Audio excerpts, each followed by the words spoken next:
se tiver mais uma vez a cena da Violet tirando a luva, mostrando a mão metálica e alguém do lado fazendo... eu vou bater a cabeça na parede. Eu vou bater a cabeça na parede.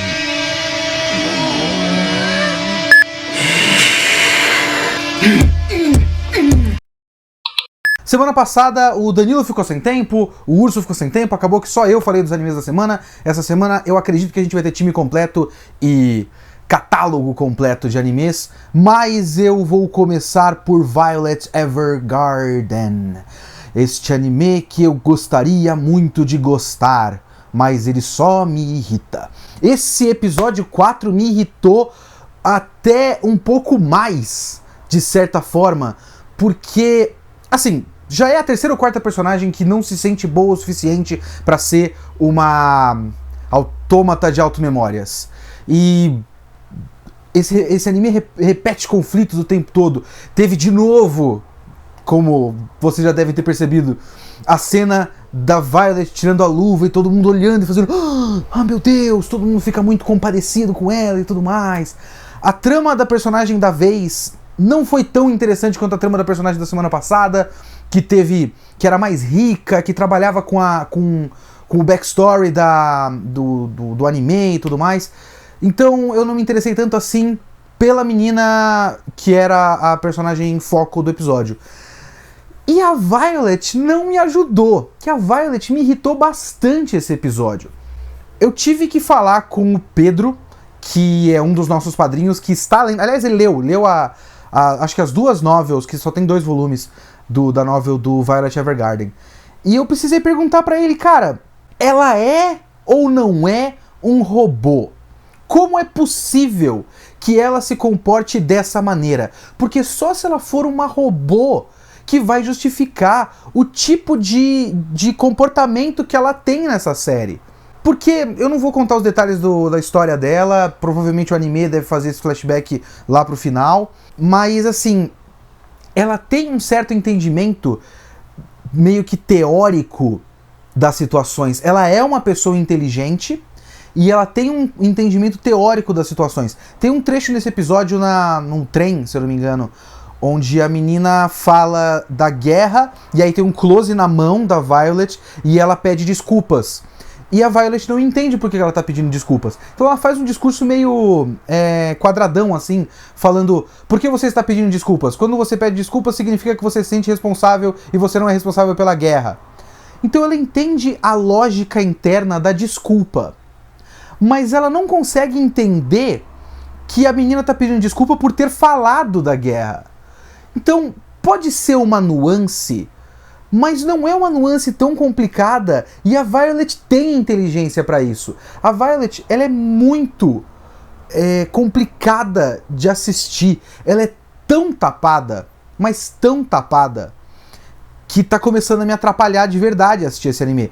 Me dá a sensação, eu fiquei pensando nisso nesse episódio enquanto eu assistia, me dá a sensação que a Violet é uma personagem de comédia. Sabe aquele personagem que tem uma piada só? E ela é muito absurda. Pensa no Zoro, que se perde. E quando ele se perde, é muito absurdo o jeito que ele se perde. Então, é como se ela fosse uma personagem de uma comédia que tem uma piada só. A piada dela é... pronto! O Drax, nos Guardiões da Galáxia. Ela é como se fosse o Drax. Guardiões da Galáxia é uma aventura barra comédia. E as situações onde ele não entende o que as pessoas falam são sempre usadas para preparar uma situação de comédia, uma situação de uma piada, para começar uma piada, ou para dar o punchline de uma piada. Só que Violet Evergarden é um drama, e todo mundo leva a sério. As situações que a Violet cria são situações de comédia, porém ninguém em volta dela entendeu que é uma comédia, todo mundo leva a sério e chora. Eu tô ficando um pouco de saco cheio de Violet Evergarden. Eu vou terminar, eu quero acompanhar a história sendo feita, mas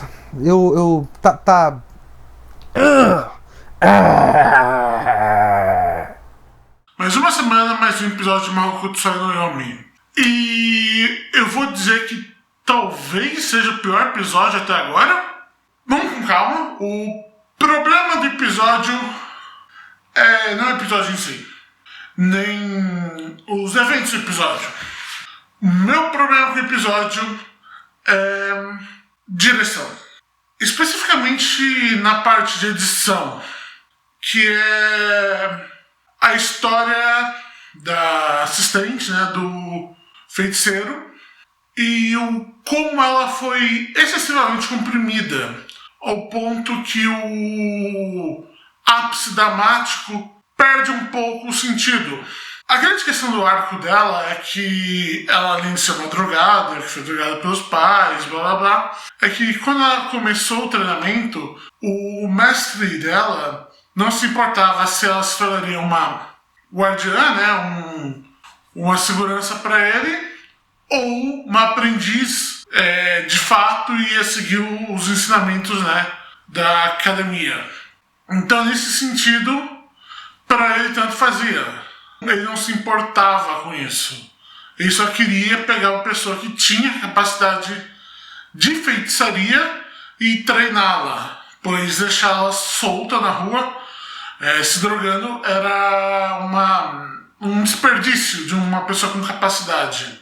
Como esse diálogo nunca aconteceu no anime, o Punch, um grande momento em que ela falando que eu vou te proteger e eu vou ser sua segurança, perde sentido, pois ele é uma resposta a uma pergunta que o anime nunca perguntou. O anime coloca cenas que talvez não seriam tão necessárias assim, do tipo, o payoff da deusa do inverno é muito pequeno. E se você queria só colocar a cena fofinha dela beijando o Elias e beijando o cachorrinho, você não precisava toda a cena. Você podia cortar isso. Ou que tal estender mais o capítulo e deixar toda a parte natalina para o próximo capítulo, que já vai trabalhar com o tema natalino. O meu ponto é, eu acho que esses capítulos deixaram o mundo mais pobre. O roteiro fez menos sentido. Eu consigo aceitar o universo ficar mais pobre. Você sempre pode falar o clássico do se você quer entender mais, leia o mangá. Mas eu não posso dizer se você quer ficar com a cena mais emocionante, leia o mangá. Porque o anime tem que ser um produto em si próprio. Essa má edição causou talvez o primeiro momento em que eu realmente falei, não, eu sou muito ok na adaptação. Adaptações às vezes radicais, como o Devilman Crybaby, né? Eu adorei, considerando que o Devilman, acho que o vídeo não está mais no ar, mas eu já cheguei até a comentar, é uma das obras favoritas minha, ever. Então, puta que pariu. Eu não tenho problema com a adaptação, eu não tenho problema com cortes, porque você não precisa pôr tudo. Mas quando você corta o começo de uma coisa e depois põe o final dela, porque podia alterar a frase. Eles podiam. Não tinha nenhum tribunal, não tinha, sei lá, a polícia secreta do anime atrás deles. E se a polícia secreta do anime estava atrás deles, por que Hades deixou fazer essa edição? É só isso que eu queria dizer. Eu gosto muito de Mahoutsukai no Yomi pelo que ele faz, de apresentar conceitos de magia ocidental muito bem feito, de usar isso para um tema maior como amor, a morte. Mas essa semana, esse dia e esse capítulo não deu. Desculpa.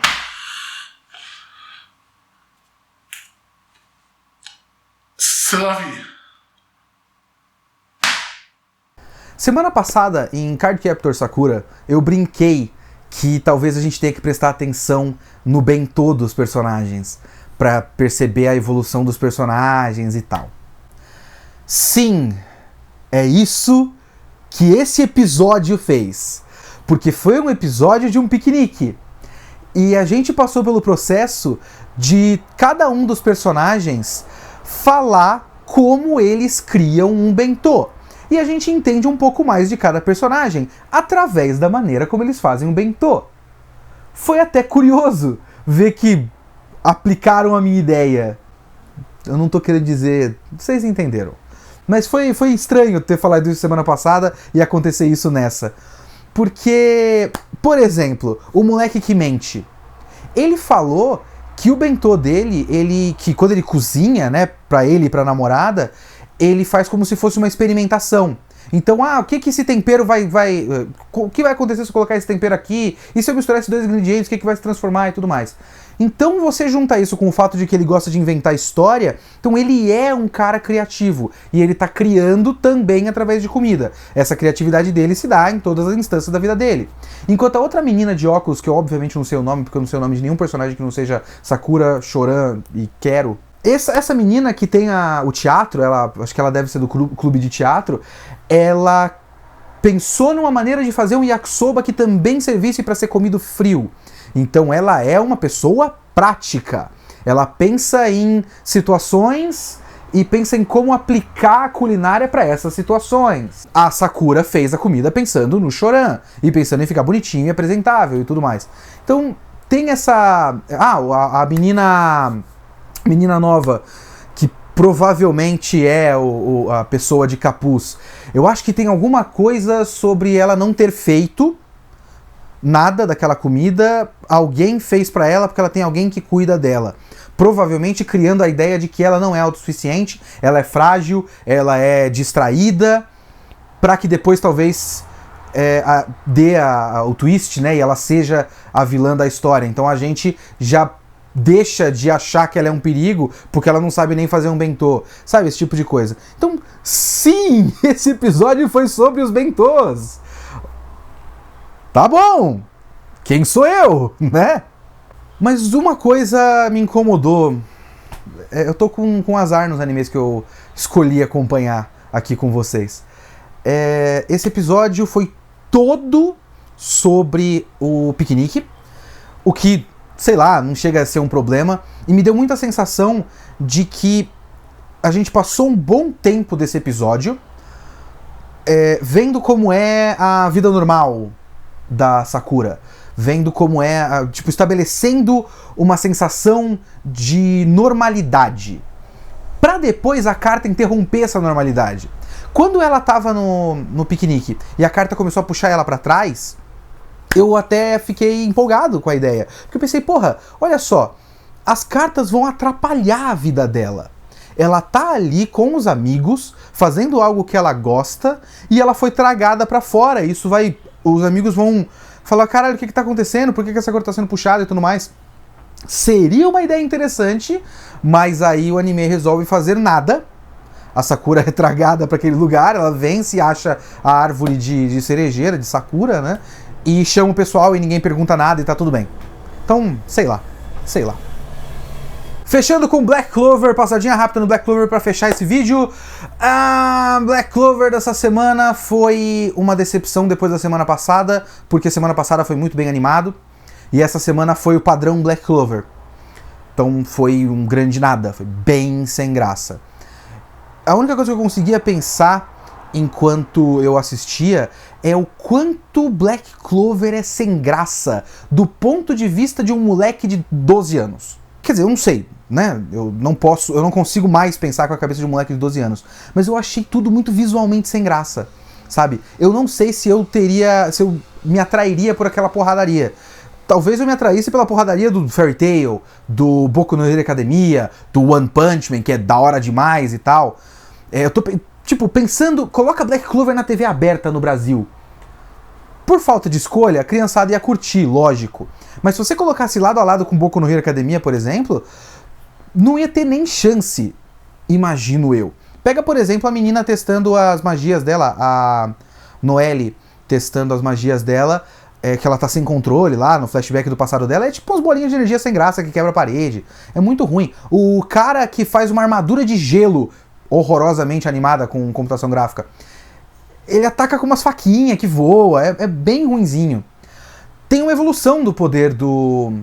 Como é que é o nome do cara? Do Asta. Tem uma evolução do poder do Asta, que não é nada demais, assim. Quer dizer, na verdade, conceitualmente é até interessante. Ele não gera magia. Ele ou anula ou conduz. Acho que essa é a ideia. Mas ainda continua sendo só a espada e tal, então não parece nada tão mais visualmente cativante. Black Clover acaba sendo visualmente pouco cativante depois de um tempo, assim. E tá muito porcamente animado, não tem criatividade, as magias não tem criatividade nenhuma. Eu tô tentando pensar na cabeça de um moleque assistindo isso na TV Globinho, que Deus a tenha, e eu realmente acho que não ia ser tão legal, não. Mas muito mais legal do que a Black Clover é o Padrinho do VideoQuest! Colabore com o Padrinho do VideoQuest. O canal está crescendo com a ajuda de vocês. Muito obrigado a todos, muito obrigado a vocês que são os nossos padrinhos. E seja você também um padrinho. Falou.